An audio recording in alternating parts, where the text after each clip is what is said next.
Okay. So I'll record and I'll find somewhere to post this, the grad school website probably, so students can see. My name is Julie Goodliff. I work in the graduate school. Please unmute and turn your video on if you like and want and have a question anytime. Okay. Interrupt me with a question. I'll try to pay attention to the chat, but certainly talking is hey Sarah. Hi. Talking is always great. Rachel, it's hard to miss an unmuted talking voice, but sometimes I can miss a chat. Okay, so this is about the National Science Foundation graduate research fellowship program. And so I'll explain that. The reason that I'm explaining it to you is because I'm in charge of the grant that we have for that on campus. So I spend all the money. The NSF sends the money, they put it in a fund. The grad school administers all of that. So we provide all the stipends and the cost of education for the fellows that we have on campus. I'm also a reviewer for the NSF, and so I take part in the national competition, and I've read a zillion applications, and I've been part of the panel discussions and led the panel discussions. And so I want to give you some insight, if I can, into how to make a good application. And so I'll start by, I'm going to share my screen. I think I'll share us, and then I will put, well, I'll put that over there. Actually, first, let's do this. You don't want to see my email. Okay, so everything you need to know, well, not everything, but lots of stuff that you need to know is, if you just Google NSF GRFP, then you'll wind up at that website.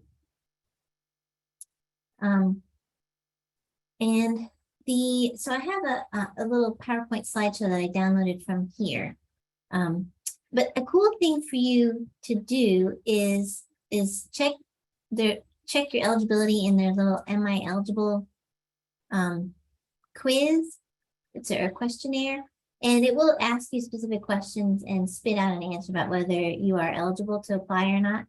And that's important because you definitely don't want to go through all the trouble of coming up with the statements and reviewers and all that, or not reviewers, letter recommendation writers if you're not fully eligible or if you have a question about it. So use this tool if you're not sure. And let's see, I think I got the PowerPoint I'm going to show you came from here. This resources, there are resources here. Look, there are templates for a research plan, templates for a personal statement. The solicitation is very, very long, and there's that fine points. You can look at video presentations, and that, so look at the category, and the NSF really wants you to succeed and get the fellowship. So they have videos, brochures, application screenshots. That's when you're applying, when you have to put stuff into Fastlane. Screenshots of all that are here. So this is a really good site to come back to, resources if you can. Just remember that. I will show you this. Well, actually, here's what I'm going to do. I'm going to start presentation, see where that pops up. Okay, it popped up over there. I'm going to move this here. Do you have any questions so far? Okay. You are busy people, I know, so okay, it popped up over there again. I want the slideshow. Let's try this. Automatic. Nope, went over there again. Let's try this. Nope, that's over there. I've got 3 screens. Come on, how about you? Yes. All right, there it is. Okay, so these are the slides from the NSF. So they're wordy, but want you to see all the things that they want you to see. Obviously, they have all these words on purpose. So this is within the National Science Foundation. It's the Division of Graduate Education that houses the Graduate Research Fellowship Program. That's the website. Here are two email addresses, or no, one email address and two websites for you. If you need, you can always email them. It might take some time, but a person responds. Okay. Oops, I guess that was the end of the slideshow. I was reviewing it. Okay. So this looks pretty. Division of Graduate Education. This is the stuff I showed you, their contact information, their website. Okay. So what they have put into the slideshow is what I'll explain to you. General information about the GRFP, the description, eligibility. This is important. Ineligible degree programs or fields of study. So this way you can rule yourself out. We don't have a lot of ineligible degree programs or fields of study. So there's no law school, right? If you're not working on your dental, your DMD, you're not going to be. I mean, so this is we'll be okay. And we're going to talk about what you put into the application package and the review criteria. And I'm going to explain what I can do to help and some things that I know about how you can make a competitive application. I'm going to show review. See all everybody. Okay. This is their infographic. So here's a big busy slide. This is new. So the stipend is $37,000 this year. It was $34,000 just last year, so now they bumped it up. That's awesome. There's a cost of education allowance of $12,000. That for UNC Charlotte students, that money comes to the institution. So all of the money goes to the institution, whichever institution you decide to attend. And then they provide it to you directly. At UNC Charlotte, if a student's cost of attendance is less than $12,000, then those fellows have up to $12,000 to spend. So let's say we pay their tuition fees, health insurance, tuition increment, then the rest of it is available to spend on other stuff. So I pay for students' parking, books, Wi-Fi routers, all kinds of stuff I paid with this money. If your cost of attendance is greater than $12,000, the grad school picks up the rest. So if you're a non-resident student, it's a lot of money, over $20,000 if you add up fees and tuition increments and all that stuff. So the grad school will cover all of it. So you'd still pay nothing out of pocket if you stayed at UNC Charlotte. And I bet that's true at most places if you would attend if you had this fellowship. It's just a big bunch of stuff on here. And so here the key is it's open to individuals pursuing research-based master's and doctoral degrees in eligible fields of study. These fields of study are eligible. It's a lot, right? Chemistry, life science, psychology, social sciences, STEM education and learning research, what's that thing over there? Physics, astronomy, geosciences. So pretty much everything is eligible, but we'll go over what's not. And then let's see here. Okay, so that's the info. This is kind of everything in a nutshell. So now we're going into the description of the Graduate Research Fellowship Program. So it is a 5-year fellowship, but you get 3 years of money. And this is old, this is outdated. They didn't update their slide. This is $37,000 stipend, $12,000 institutional allowance, and then there's no tuition and fee. You're not going to pay tuition and fees. And then you have 5 total years. So if you obtain the fellowship, you're a fellow for 5 years, and you can take advantage of internships.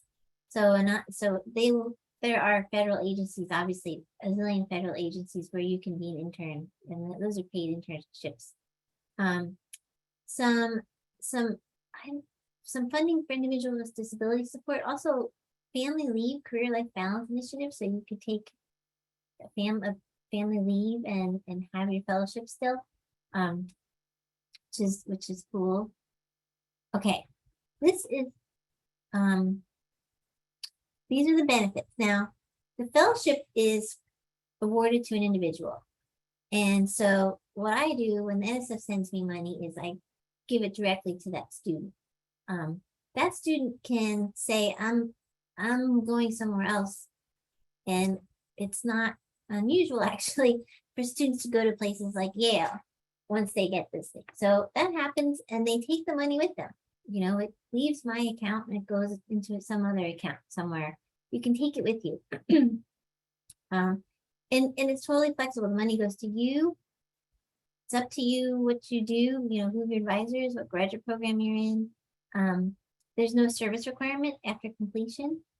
I wonder if I can get a little, no, how do I get a little, this, let me get a laser pointer. Let's see. Look at that. Okay. No service requirement, portable, you can move it anywhere. This is very cool here. So they award 2,000 fellowships every year, but you can see right here that over time, so from 2016 to 2021, there are fewer applications. So every year there are actually fewer applications, and every year the success rate has gone up for the past bunch of years. This is a really, really good thing. 12% success rate is a hard thing to accomplish. 17 seems to be getting, that's substantially better. It's a lot, it's worth your time to try. Now I think this gets a lot easier to think that you could be successful. Okay, now the Graduate Research Fellowship Program wants people to be scientists or engineers, science, technology, engineering, mathematics. Obviously, that's what STEM stands for. But the U.S. has, since this began in the 1950s, the goal was to find American citizens or permanent residents who could be scientists, find them when they're young, fund them with lots of money, give them this prestigious fellowship, and make sure that they go into science or STEM fields. And that is a national interest. So that's why this fellowship program exists. The idea is to capture people, especially the NSF especially wants to grab people who have maybe or close to graduating from college or have graduated from college and haven't decided what they're going to do next. They want to make sure they grab those people and don't lose them to high-paying industry jobs, but get them to join the scientific workforce. And so they're looking for these people who have the potential to be high-achieving scientists. And this has become increasingly important, broaden participation of science of underrepresented groups, including women, minorities, persons with disabilities, and veterans. And so they're trying to get more people in the STEM and get a diverse group of people in STEM. Okay, so here, what is that? I'm going to put your pictures over here so I can read this thing. All right, so now we'll talk about eligibility.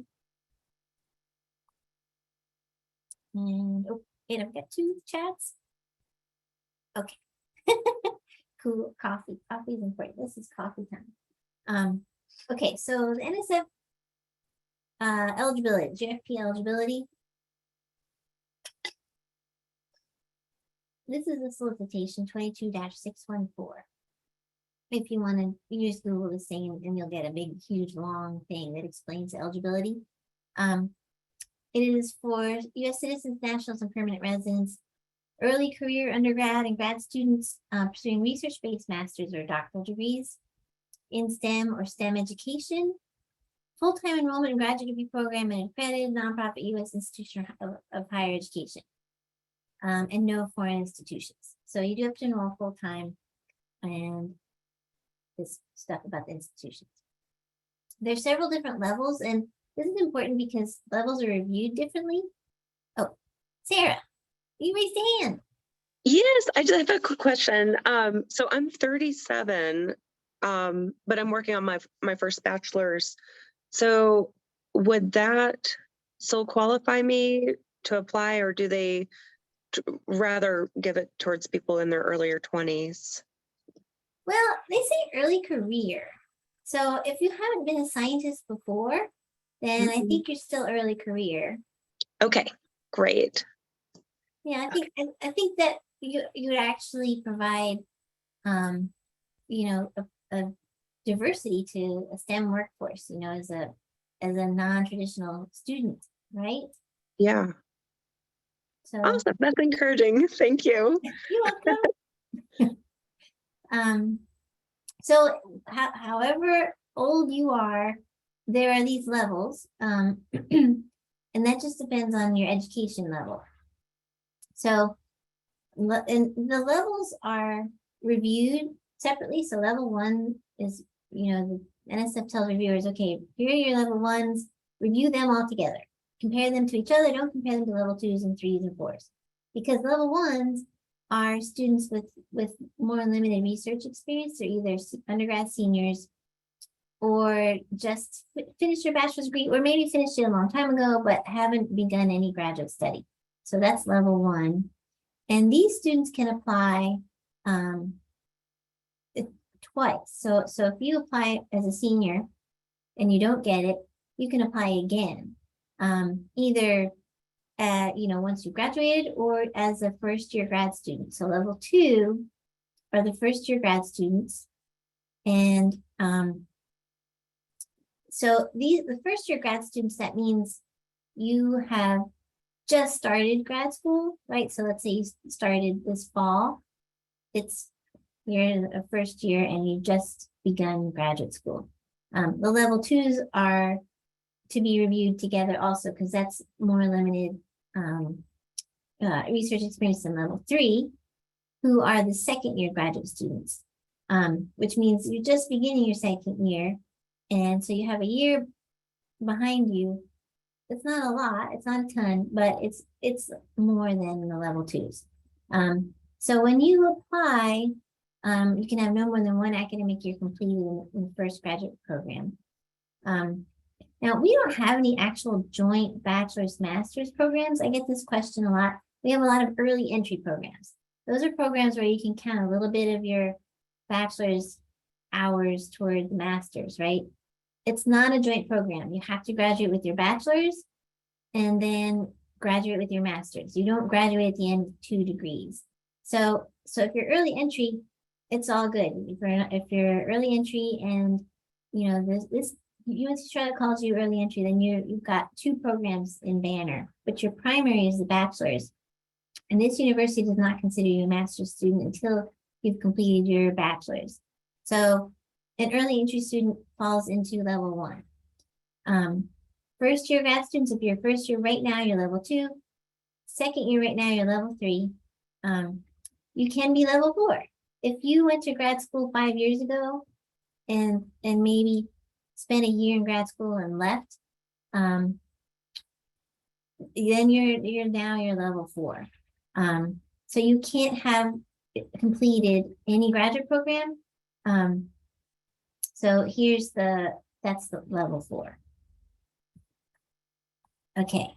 And this says right here, apply once in grad school. So if you're level 1, you can apply more than once. I think it's up to 2 times. But in grad school, you can choose, you know, if you're thinking about it right now and you're a first year grad student, you might want to work on it for a year and apply as a level 3 instead of a level 2, depending on your research background and what you can write about your research experience right now. And also depending on how well developed your ideas are for your research for your degree. Any questions about eligibility? Julie, are you able to hear me okay? I hear you. I do have a question. I think I may be ineligible, but I just want to confirm that with you.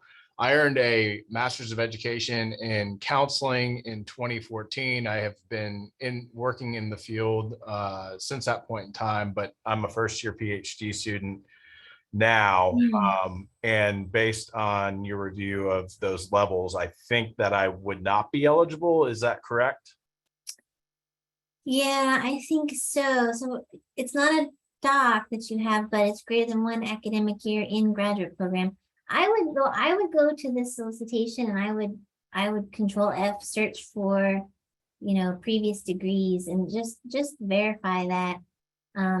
Because you completed a master's in and probably, a career in something that's not eligible, and you're switching to something that probably is maybe eligible if you're in a doc program. Yeah, that's correct. So I would definitely look up this solicitation, and I'll check it.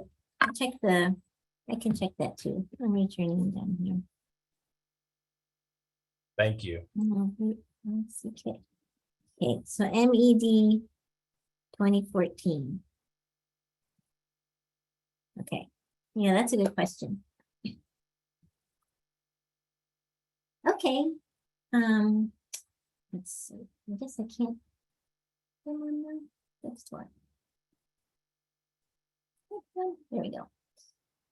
Okay, so you're ineligible if you are in an MBA, MD, JD. So we don't have these. MBA students are not eligible. MD, PhDs, JD, PhDs, we don't have those programs. Public health is not eligible.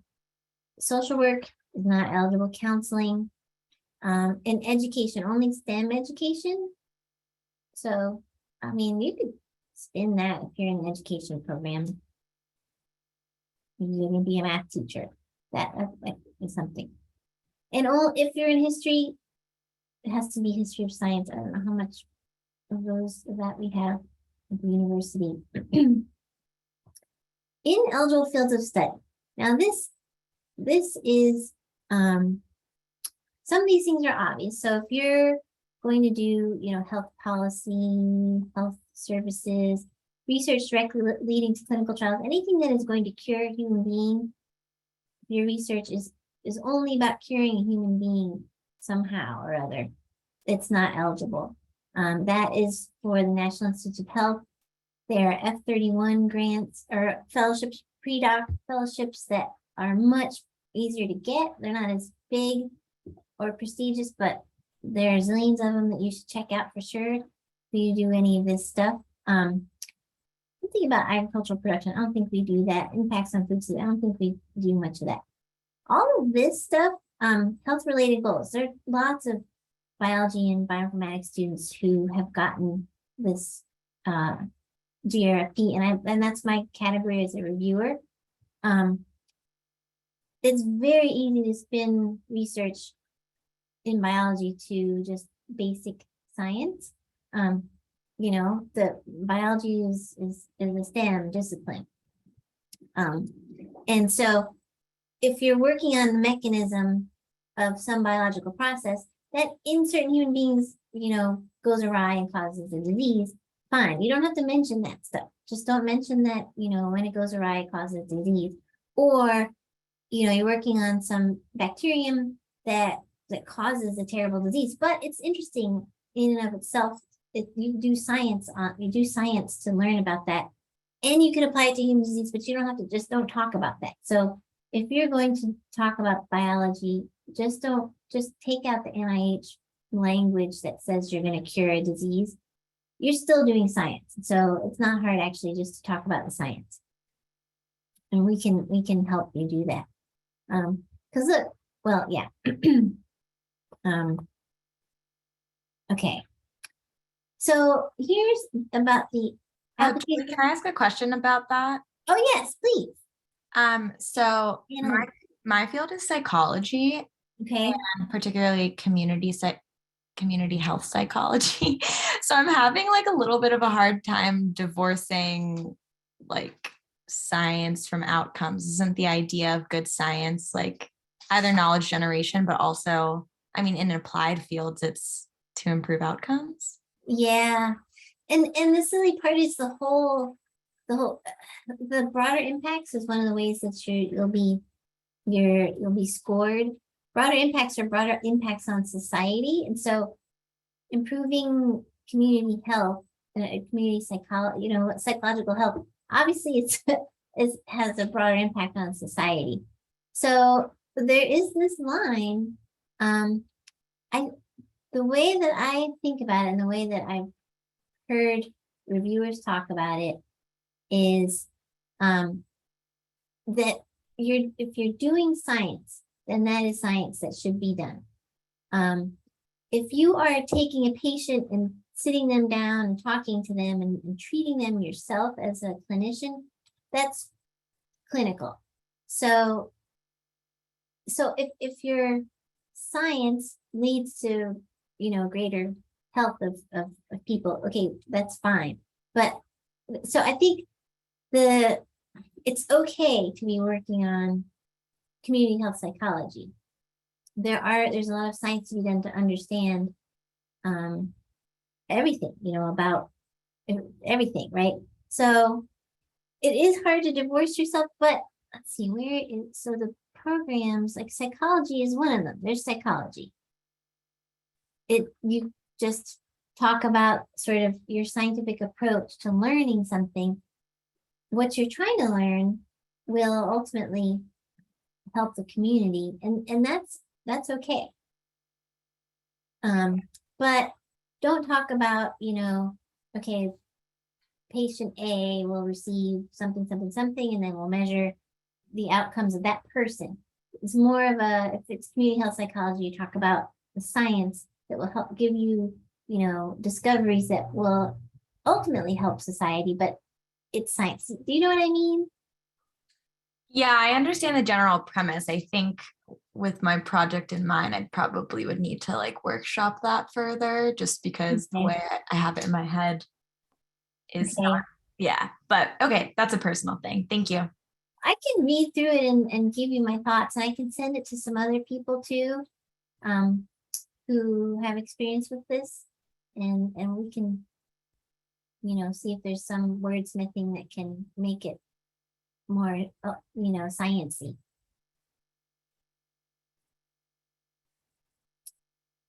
Okay. So here's the application package. You go into create an account and apply all by yourself it's Fastlane, but they're transitioning to research.gov. I'm not sure which one it is. You'll find out. You include your personal information, all of this stuff, a personal statement, and that is the 3-pager. So there's 3-page PDF for that. Graduate research statement, 2-page PDF. You definitely want to check out the solicitation to see, margins and fonts and all that stuff to make sure that you don't send something that violates, the requirements of, let's say, 9-point font and 0.3-inch margins, that kind of thing. They'll throw that away. You need to follow the rules behind their formatting, but you get 3 pages for the personal relevant background and future goals statement. That's the majority of it, right? 2-page is a research statement. So they're focusing more on you as a human being and how you talk about your background than on your research statement, which makes sense because this is early stage. You need PDFs of your transcripts. They can be unofficial. You need letters of reference. You can provide 5 names, and they will ask for references, and you can rank them. The reviewers only see the top 3. So I think the point of 5 is just if you think one of your letter writers may not get it done in time, that you can at least have a backup. That's the only reason to do it, though. To have 5. Here are the deadlines. So they're obviously different based on your field. So you're going to make sure that you pick the right I mean, it doesn't hurt to get it in early, but you definitely don't want to miss the deadline for, say, life sciences. That's first. And then these last ones over here. That's up on the website.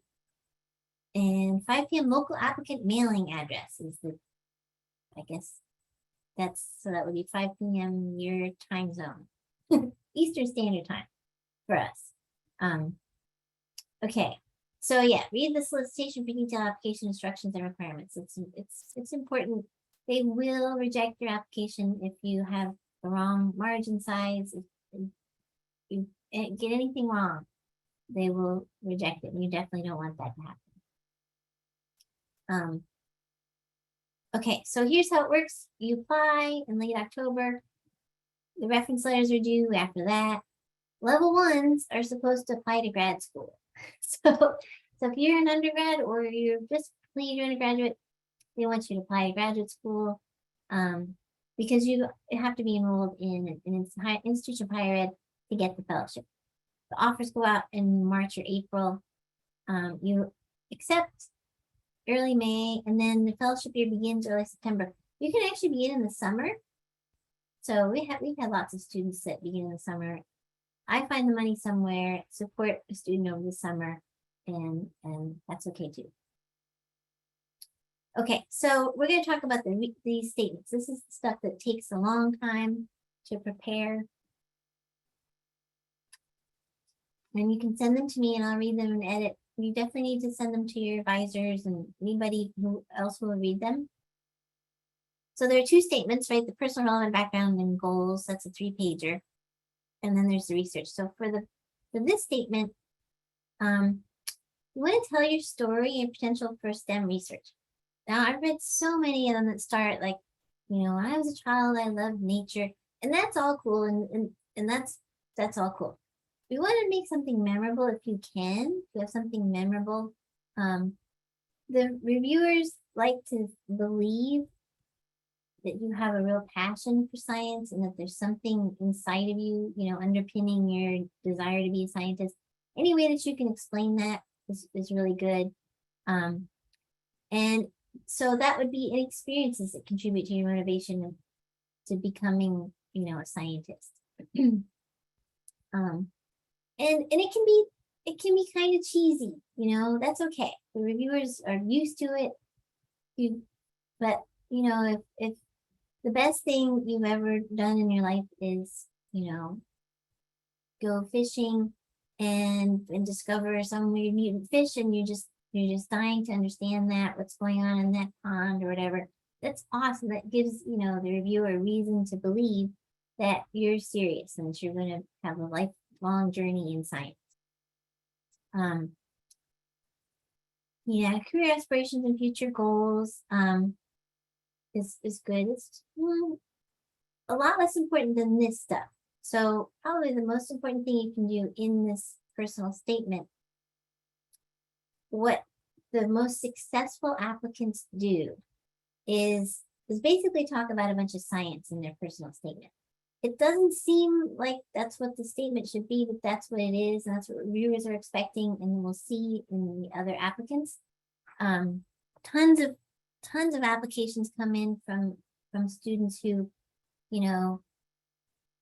their parents are professors at Duke and they started, doing research in the lab, when they were 12 and loved it and did, on and on, explained a bunch of research projects in their personal statement.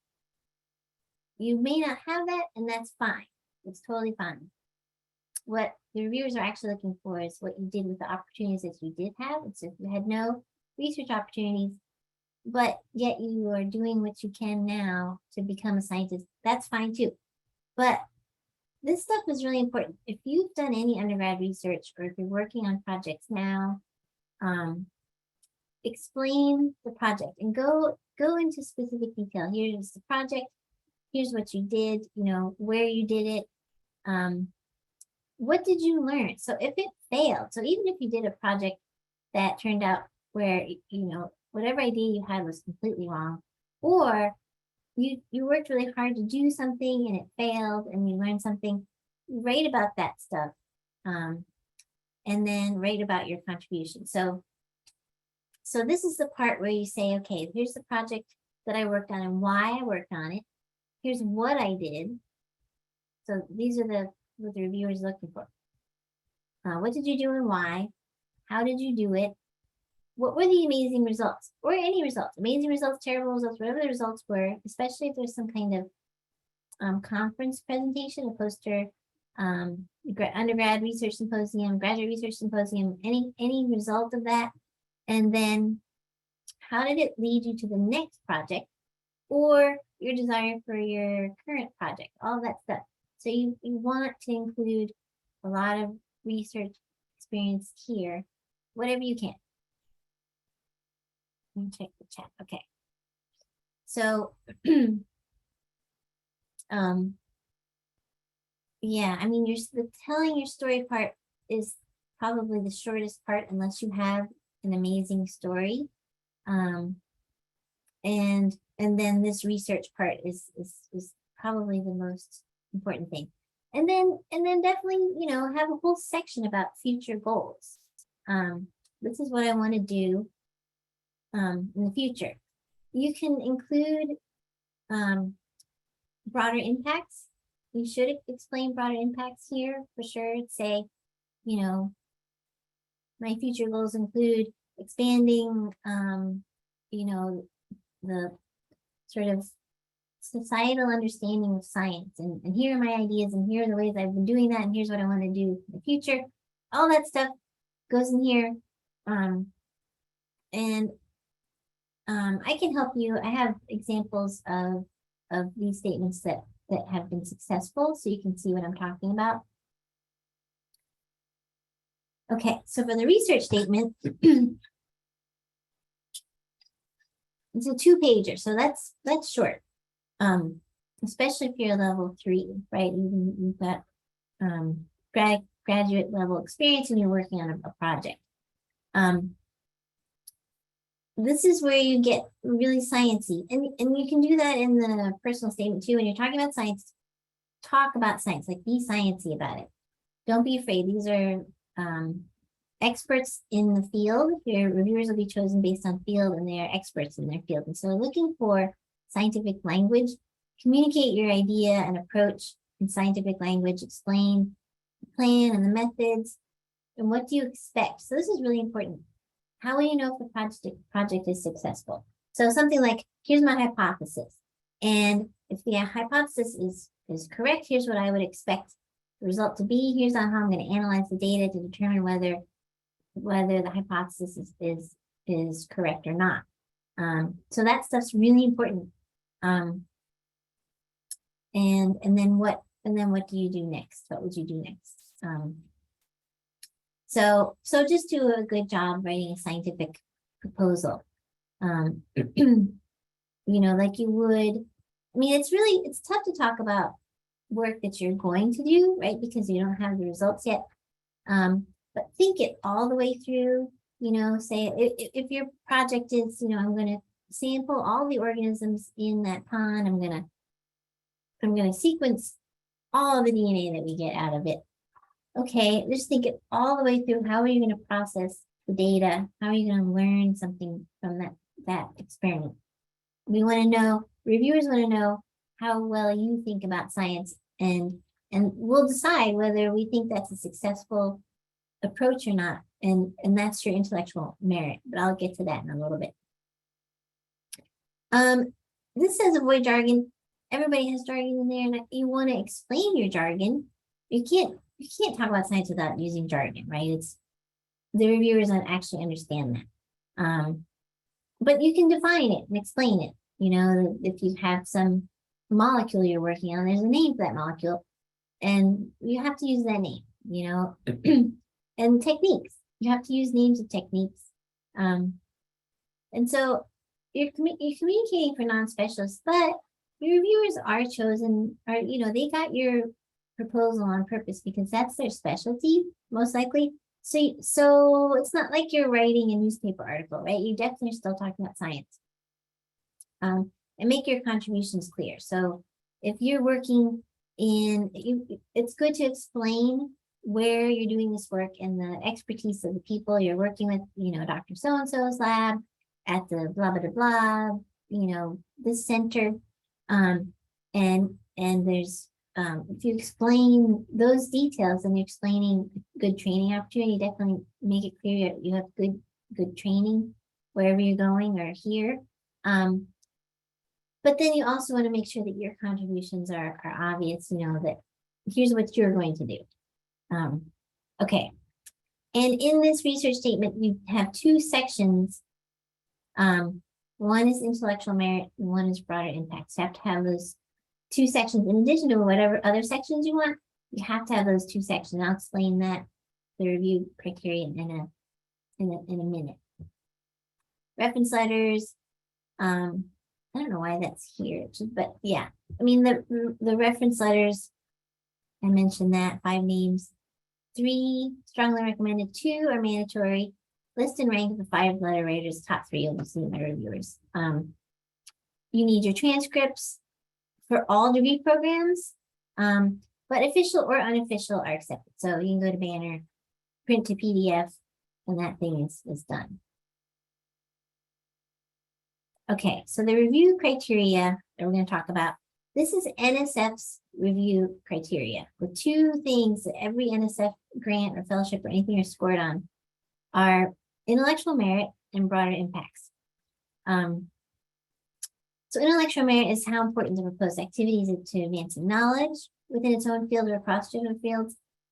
That, for this fellowship competition, that's true, but it's more about the student who's applying. And the slide will explain it. Broader impacts, how well does the proposed activity benefit society or advance desired societal outcomes?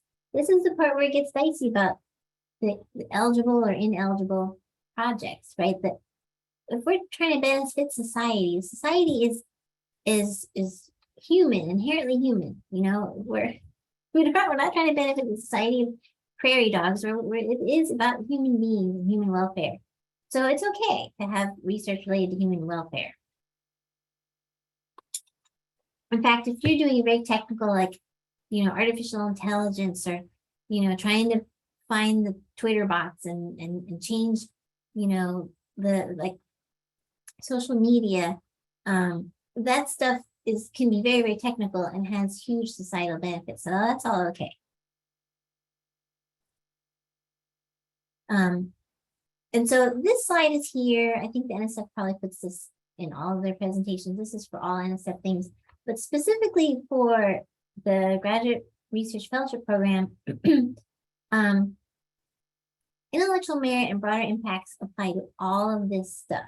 So students demonstrate potential for significant achievement in STEM. That is intellectual merit. That's, your transcripts, your letters of recommendation, the way you write, and the way you write about science. That's how you demonstrate potential for significant achievement in STEM. And so the comprehensive holistic approach is that we find this everywhere.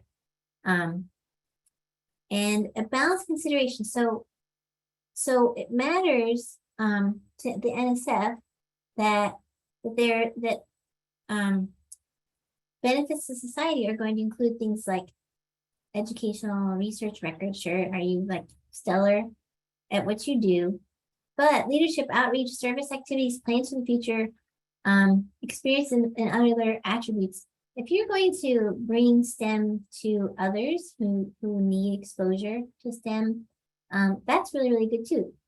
Broader societal outcomes can be the project you're working on, or it can be you as a human being, that your experiences and your life will add to the STEM workforce in a way that improves diversity or understanding, right? That, or if your life goal is to help others become scientists, so that can increase diversity, and so this is the holistic review. We're told as reviewers that we can find nuggets of intellectual merit and broader impacts in every part of your application. Okay, so this is what they say about intellectual merit, potential to advance knowledge.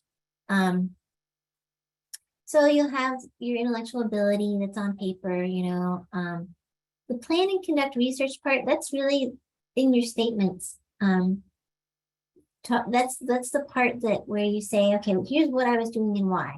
Here's how I did it. Here are the results. And here's what I learned, and that led me to the next thing. And do that again. Start again with the next thing. Here's what I was doing and why. How did I do it? What are the results? What did that contribute to my understanding and what I'm doing next? That's this part here. If you worked as a member of a team and can explain that, that's great. As well as if the work you did on your own, that's great. That's all good. This is in your statements, right? Interpret and communicate research. You definitely have to put your research in the context of the broader field. And so that part's here.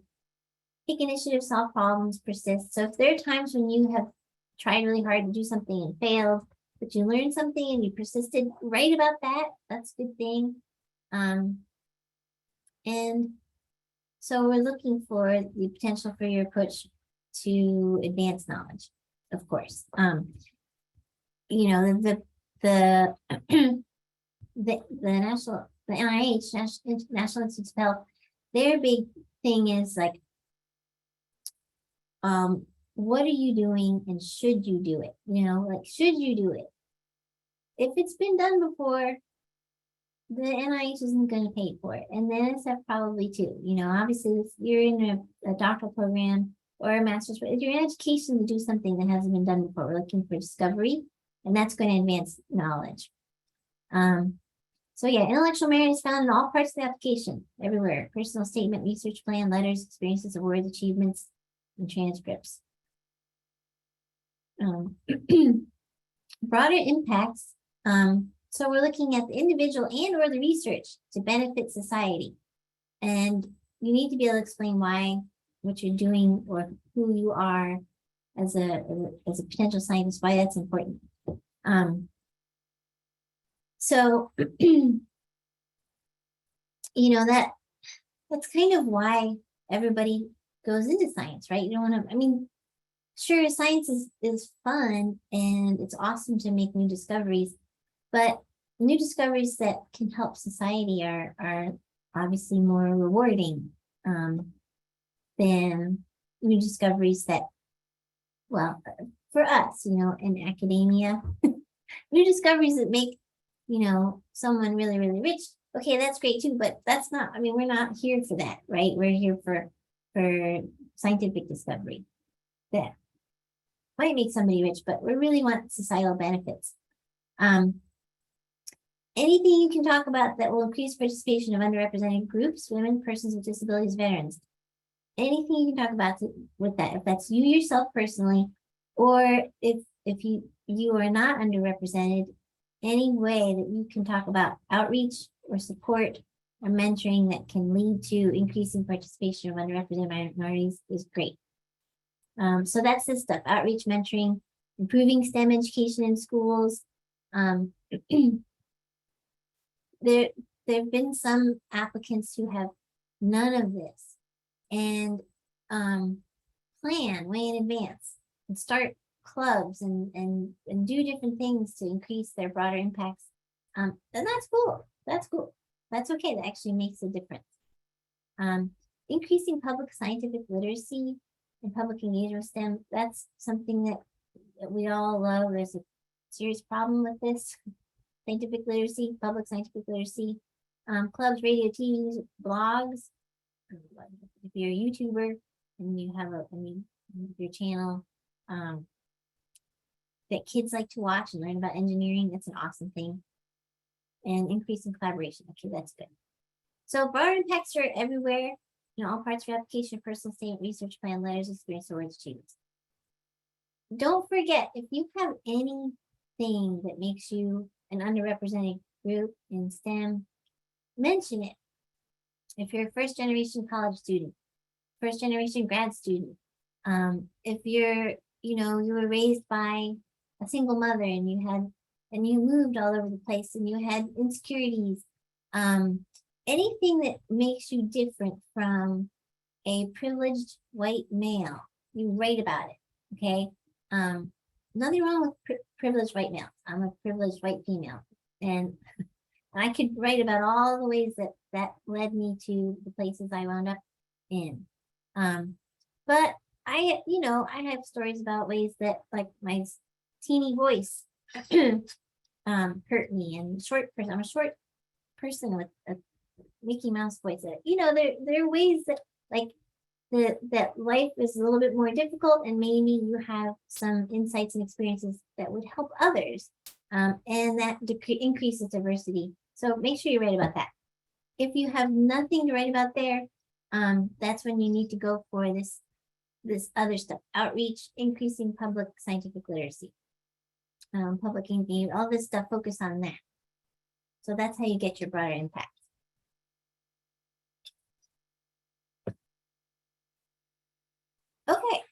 So this is their information.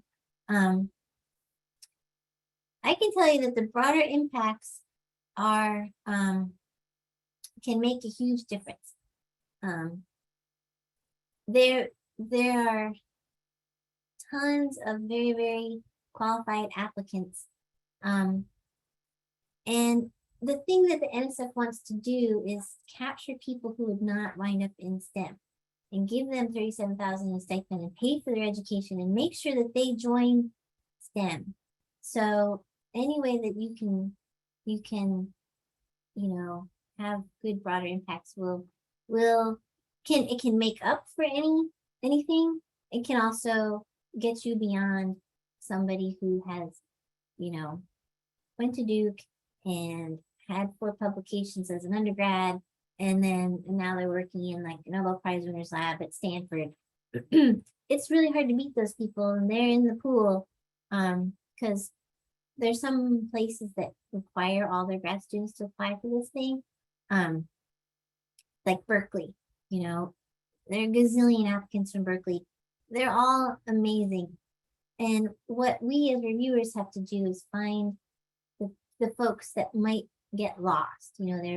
They're as good. They're taking advantage of all the opportunities they have had to take advantage of, and they might not become a scientist unless the NSF grabs them and funds them. So this part's really important. And I think that was that's the last one. That's why I haven't back it. So what questions do you have? Look in the chat. So I have a question about picking a research topic. I'm a geology major, and so I was wondering just like how detailed it needs to be, whatever I choose to research, how detailed the proposal needs to be, and I guess the the nitty-gritty of, what if I don't have access to the labs I need, or that sort of thing, or what if I have to change gears in the middle of the research? Like how's that look? Well, I think you should write it as though you don't have to change gears. So your proposal can be your own. It's your idea. You definitely need support and help from faculty members. But if you had the NSF fellowship, you could go anywhere in the country and do that project. You could find it. You could find whatever you need, and the NSF is aware of that maybe your ideas are awesome and the faculty that helped you develop them are very good, but maybe you need to go somewhere else to get the full support. Okay. And that's okay. And you can even find places in the country that you could have collaborate with you, and there are lots of collaborative situations where you say, okay, I've identified Dr. So-and-so at Chapel Hill who does this research, and they've agreed that I can come visit and learn blah, blah, blah, or something, that sort of stuff. You can definitely fill in the gaps. If you can find what you need that's out there, that's fair. Okay. So I could be enrolled at UNCC and then also collaborating with other professors. Oh, that's fantastic. Yeah, Okay. definitely. Lovely. Okay, cool. Yeah, you can do that without this fellowship, but certainly with the fellowship, you could, it gives you a lot more, credibility if you contact some bigwig someplace else and say, hey, I've got this project. I'm funded by the NSF, and I wonder if you can help me learn blah blah blah. Then Awesome. they'll put Wow. it down. They'll put it down on their CV as service to their field. Awesome. Wow. That really opens up the possibilities. Yeah. Cool. Okay. Thank you. You're welcome. Any other questions? Hello. I just wanted to ask, thank you so much for, can you hear me okay? I can hear you. Yep, I can hear. I turned up the volume a little bit, but I can hear you. Okay. This was really helpful to learn more about the eligibility, and I think unfortunately my project isn't appropriate since I'm in the clinical health psychology program. And I guess I just wanted to know, since who may be a good point person to follow up with about an F31 application in your department? That's me too. You can contact me and I can help you find the right institute and help connect you with the grants and contracts people that you need to. I think they do the submitting for you, but they'll help you with all the other weird parts of the application, like if you need an IRB or animal welfare, any of that stuff. That the grants and contracts people will help you do that. So I can put you in touch with them. And I can also read through things if you want, and just see if you hit the NIH's review, like scoring criteria. Oh, okay. That's really helpful. Thank you for offering that help. I'm sure that I will follow up with Great. you via email for questions. Yep. Thanks for coming, and I'll be happy to help. And if we're looking for some additional support on our essays, like feedback and stuff, what's the best way to go about next steps for that? So I'll put my email in the chat. You can email me. I can read you just email me your statements. Give me a couple weeks before the deadline to read through, and I'll send you feedback way before the 2 weeks. Right. So if you send it to me within like 2 weeks before your deadline, I can really get back to you in enough time for you to work on it some more. So yeah, send them to me. I like to read these. And I can read multiple drafts. Last year, I read like 4 drafts of somebody's statements. That's 2 statements, 4 drafts. It was a lot of work, but he got it. He got the NSF thing. So we were both like, yeah. So it's cool. He's gone to Northwestern, I think, sadly, but that's okay. Still a win.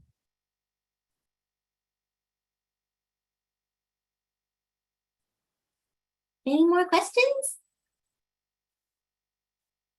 Wait, I have one more. If given that it's 4 weeks away, essentially,